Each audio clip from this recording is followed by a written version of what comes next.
$120,000. That was the total circled at the bottom of the handwritten invoice my stepfather sent to my phone.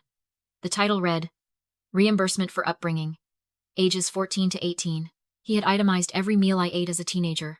Then came the text message. The lottery money cleared your account today. I expect my return on investment by Friday. Or your mother is on the street. I did not scream. I did not cry.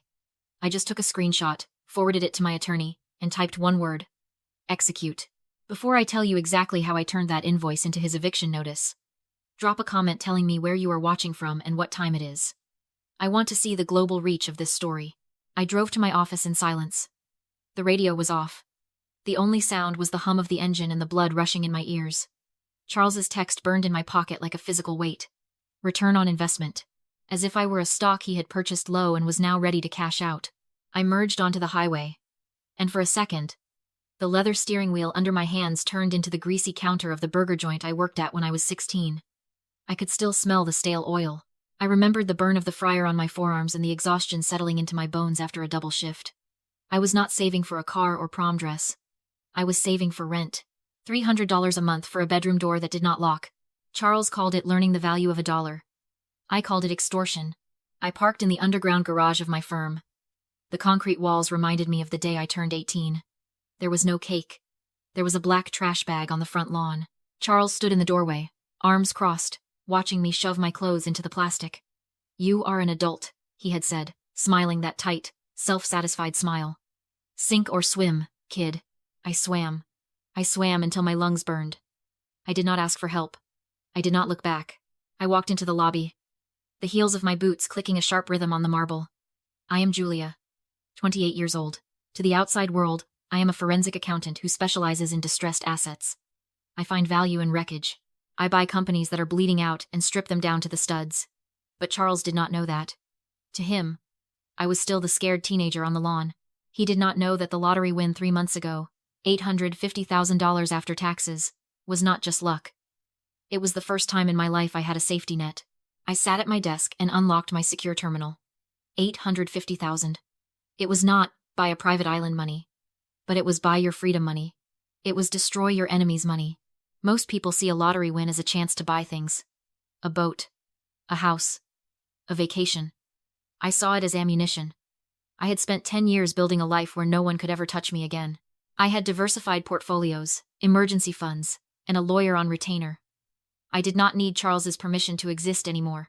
I pulled up the photo of the invoice again on my monitor. Food, clothing, electricity. He had monetized my childhood. He truly believed he owned shares in my success, because he had provided the adversity that forged me. He thought he was the architect of my life. He was about to find out he was just a liability on my balance sheet. And I knew exactly how to liquidate a liability. I did not feel sad. I did not feel the old ache of rejection that used to keep me up at night. I felt the cold, hard clarity of a business decision. I opened a new file on my computer and named it Project Foreclosure. Charles wanted a return on investment? Fine. I was going to give him one. Adam's office was a glass box suspended 20 floors above the city. It smelled of expensive leather and billable hours. Adam was not just a lawyer. He was a shark in a tailored suit. The kind of man you hired when you wanted to burn the earth, not just win a case. I sat opposite him, my hands folded on the polished mahogany. Tell me, I said. Adam did not waste time with pleasantries. He slid a thick file across the table. Charles did not ask for $120,000 because he wants to expand his business, Julia. He needs it because he is drowning. I opened the file. It was not a business plan. It was a foreclosure notice. He mortgaged your mother's house, Adam explained, his voice flat. Not through a bank. Banks ask questions. He went to a hard money lender. Predatory rates, short terms, and aggressive collection tactics. I stared at the document. My mother's signature was there, shaky and weak, right next to the stamp of a power of attorney. Charles had not just stolen her security. He had coerced her into signing away the only thing my father had left her. The auction was scheduled for next Tuesday. He is not trying to build a legacy, I said, the realization settling like ice in my stomach. He is trying to stop an eviction. My phone buzzed on the table. Charles. Adam raised an eyebrow. I swiped accept and put it on speaker. You are making a mistake ignoring me, Julia. Charles's voice filled the room, smooth and condescending. I know you saw the invoice. I know you have the money. I am in a meeting, Charles, I said, my voice steady. You are always in a meeting. That is the problem. You think your fancy job makes you better than us? You think that money makes you special? He let out a short, dismissive laugh. You forget who made you, kid. You forget who toughened you up. And there it was, the narrative he had spun for 14 years. I did not kick you out to hurt you, he continued, his tone dropping to a mock philosophical register. I kicked you out to save you. I taught you that the world does not give handouts. I hardened you. If I had coddled you like your mother wanted, you would be nothing. You would be weak. That money you have? That success? That is my creation. I forged you in fire. Julia, you owe me a management fee for your life. I looked at Adam. His face was unreadable, but his pen had stopped moving. Inside, I did not feel anger. I felt a clinical fascination. This was the cage named family. Charles did not just see me as a cash cow. He saw himself as a martyr. He truly believed that his cruelty was a gift. He had twisted his abuse into a curriculum, convinced himself that starvation and homelessness were lessons he had generously provided. He was not asking for charity. In his twisted, narcissistic mind, he was asking for his dividend. He believed he owned my resilience because he was the one who forced me to build it. You think you are the hero of this story, do you not, Charles? I asked softly. I am the man who made you strong enough to survive, he snapped. Now pay your debt. I did not argue. I did not scream. I just pressed the red button. The silence that followed was heavy. Electric. He believes it, Adam said, finally looking up. He actually believes he is entitled to it. Good, I said, standing up and walking to the window. I looked out at the city, at the thousands of lives moving below us. If he thinks he made me, then he should not be surprised when I act exactly like the survivor he claims to have built. I turned back to Adam. We do not pay off the mortgage. We do not give him a cent. Adam smiled, a sharp, dangerous expression. What do you want to do? Find the lender, I said. I want to buy the debt. The lender is not interested, Julia. Adam hung up the phone and leaned back, frustration tightening the lines around his eyes. I spoke to the portfolio manager at Ironclad Capital. They know the property value. They know your mother has equity. They would rather foreclose and take the house than accept a payoff. To them, the asset is worth more than the cash. I sat perfectly still. This was the friction I expected. In my world, everything is for sale. You just have to find the pain point. They want the house because it is a guaranteed profit, I said, thinking aloud. Foreclosure takes time, though. Legal fees, auctions, uncertainty. They want the asset, but what they really want is the return. They are sharks, Adam agreed. They smell blood. Then we feed them, I said. I opened my checkbook. The debt is $120,000. Offer them $135,000. Adam paused. You want to pay a $15,000 premium? You are overpaying for bad debt. I am not paying for the debt, I corrected him. I am paying for the timeline. I am paying for the right to stand in their shoes. Call it a rush premium. Call it an acquisition fee. I do not care what they call it. I want the assignment of that mortgage in my name by noon. Adam looked at me for a long moment. Then a slow smile spread across his face. He picked up the phone again. This time, the conversation was shorter. Money has a language of its own, and immediate wire transfer above market value translates to yes in every dialect. 30 minutes later, the paperwork was in front of me. I was not just paying off a loan. I was purchasing the promissory note. I was not saving the day. I was becoming the institution. I signed my name at the bottom of the assignment agreement. The moment the ink dried, the power dynamic shifted. Charles did not owe Ironclad Capital anymore. He did not owe a faceless corporation. He owed me. It is done, Adam said, verifying the wire transfer on his screen. You are the lien holder. You hold the deed of trust. Legally, you are the bank. I looked at the document. It was just paper, but it felt heavy. It felt like a weapon. Now, I said, picking up my phone. We set the table. I opened the message thread with Charles. The last text was his demand for payment, still sitting there, unanswered. I typed carefully. I did not want to lie. I wanted him to walk into the trap of his own arrogance. Bring Mom to Adam's office at 400 West Street, Suite 500, 2 in the afternoon. We will settle the account. I hit send. The response came within seconds. A thumbs up emoji. He thought he had won. He thought settle the account meant I was writing him a check. He thought his intimidation tactics had worked, that I was the scared little girl who paid rent to exist in his world.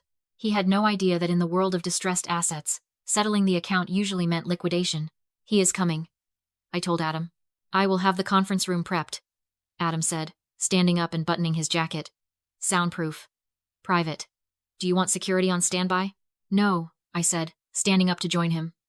Not yet. Let him feel comfortable. Let him think he is the king of the castle one last time. I walked to the window and looked down at the street. Somewhere down there, Charles was probably telling my mother that he had handled me. He was probably celebrating. Enjoy it, Charles. It is the most expensive lunch you will ever have. The conference room was a vacuum. Soundproof glass walls, gray carpet, air conditioning set to a temperature that made you wish you had brought a coat. It was designed to make people uncomfortable. It was designed to make them want to sign just to leave. I sat at the far end of the long marble table, Adam to my right. A single folder lay in front of me. At 2 p.m. exactly. The heavy door opened. Charles walked in first.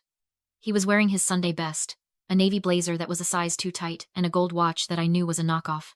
He strode in with the chest-out swagger of a man coming to collect his winnings. He scanned the room, saw the view, saw the expensive leather chairs, and I saw a flicker of greed in his eyes. He thought this was my surrender. He thought this was where I paid tribute. My mother, Elena, followed him in. She looked smaller than I remembered. Her shoulders were hunched, her eyes fixed on the floor. She wore a faded cardigan, wrapping it around herself like armor. She did not look at me. She sat in the chair Charles pulled out for her, silent as a ghost. Nice place, Charles said, taking the seat at the head of the table opposite me. He leaned back, spreading his arms. Glad you finally decided to be reasonable, Julia. Lawyers. Expensive, aren't they? We could have settled this at the kitchen table, but if you want to do it the hard way, that is your choice. I did not smile. I did not blink. Hello, Mother, I said. Elena flinched. She looked up for a fraction of a second, terrified, then looked back at her hands. Hi, Julia. Charles cleared his throat, reclaiming the attention. He reached into his jacket and pulled out the handwritten invoice. He slid it across the marble. It made a dry, rasping sound. I am willing to be generous, he said, his voice magnanimous. I know I asked for a return on the full investment, but your mother and I, we are forgiving people. You pay the $120,000 today, and we forget the rest. We forget the disrespect. We call it even. He tapped the paper. Just write the check, kid, and we can all go home. I looked at the piece of paper. Then I looked at him. He really believed it. He believed that because he had once controlled my food and shelter, he controlled me forever. He thought he was the landlord of my life. I did not bring a check, Charles, I said. His smile faltered, just for a second, before hardening into a sneer. Then why are we here? You think you can negotiate? You think your fancy lawyer scares me? I have rights. I have. You have debt. I interrupted him. My voice was soft, cold. You have a mortgage with Ironclad Capital that is 45 days past due. You have a foreclosure auction scheduled for next Tuesday. The color drained from his face. He looked at Elena, who had gone rigid. I do not know what you are talking about, he stammered, but the swagger was gone. You mortgaged Mom's house, I said. You signed her name with a power of attorney you bullied her into giving you. You took $75,000 out of the only asset she owns, and you lost it. Gambling? Bad investments? It does not matter. I placed my hand on the folder in front of me. You came here for money to stop the foreclosure. You came here because you are terrified they are going to take the house, and Mom will find out you stole it. That is private business, Charles shouted, standing up. You have no right. Sit down, Adam said. It was not a request. It was a command. Charles hesitated, then sank back into his chair. He looked small now, cornered. I slid my folder across the table. I did not pay your debt, Charles, I said. I bought it. He stared at the folder. What? I bought the note from Ironclad Capital this morning, I explained, watching the realization hit him like a physical blow. I own the mortgage. I own the arrears. I own the lien on the house. I leaned forward. You do not owe the bank anymore. You owe me. He opened the folder with shaking hands. He read the notice of transfer of debt. He saw the stamp. He saw my LLC's name as the new creditor. You cannot do this, he whispered. It is done, I said. And because I am the creditor, I decide what happens next. I can foreclose on you tomorrow. I can put you on the street by the end of the week. I can seize your truck, your accounts, and garnish every paycheck you ever make until I am paid back with interest. I looked at my mother. She was staring at me, her eyes wide with shock. She finally understood that the power had shifted. The man she was terrified of was no longer the scary one in the room. I was. But I am willing to be generous, I said, using his own words against him. I slid a second document toward him. This is a quitclaim deed transferring the house solely to my mother. And this, I pointed to the second paper, is a stipulated judgment for divorce. Charles looked up, sweat beading on his forehead. Sign the house over to Mom, I said. Agree to leave and never come back. If you do that, I forgive the debt. I let you walk away with your truck and your clothes. If you do not, I paused, letting the silence stretch. I will take everything. I will bury you in so much litigation you will never see daylight again. Choose, I said. The house or the debt. Charles did not sign. He started to laugh. It was not a maniacal laugh. It was a low, wet sound that bubbled up from his chest. He looked at the documents, then at me, shaking his head with a pitying expression. You really think you are smart, do you not? He said softly. You think because you have money and a fancy lawyer, you can walk in here and dictate terms to me. I am the head of this family, Julia. I make the rules. He grabbed the notice of transfer and the quitclaim deed. With a sudden, violent jerk, he ripped them in half. Then he ripped them again, tossing the confetti onto the polished table. There, he sneered. Now you have nothing. Adam didn't blink. Those were copies, Charles. The originals were filed with the county clerk 45 minutes ago. Shredding paper doesn't erase debt. The smugness vanished. Charles scanned the room, not for an exit, but for leverage. His eyes fixed on the corner camera. The recording light was dark. Private room. No witnesses. His word against mine. His face went calm. Dangerous. You threatened me, he announced loudly. You lured me here to extort me. Stop, I warned. You attacked me, he shouted, knocking over his chair, then ripped open his shirt and slammed his own head into the marble table. Bone hit stone. Blood poured down his face. He smeared it everywhere. Help! She's trying to kill me! He collapsed as Elena screamed. Security burst in to find him bleeding on the floor and me standing untouched. Back away, the guard ordered, taser raised. He did this to himself, I said. She went crazy, Charles wailed. The guard turned to my mother. Did she attack him? Silence. She looked at me, then at him, watching her through the blood. Survival won. She nodded. Once. That nod hurt worse than the arrest. She chose him. They took me away.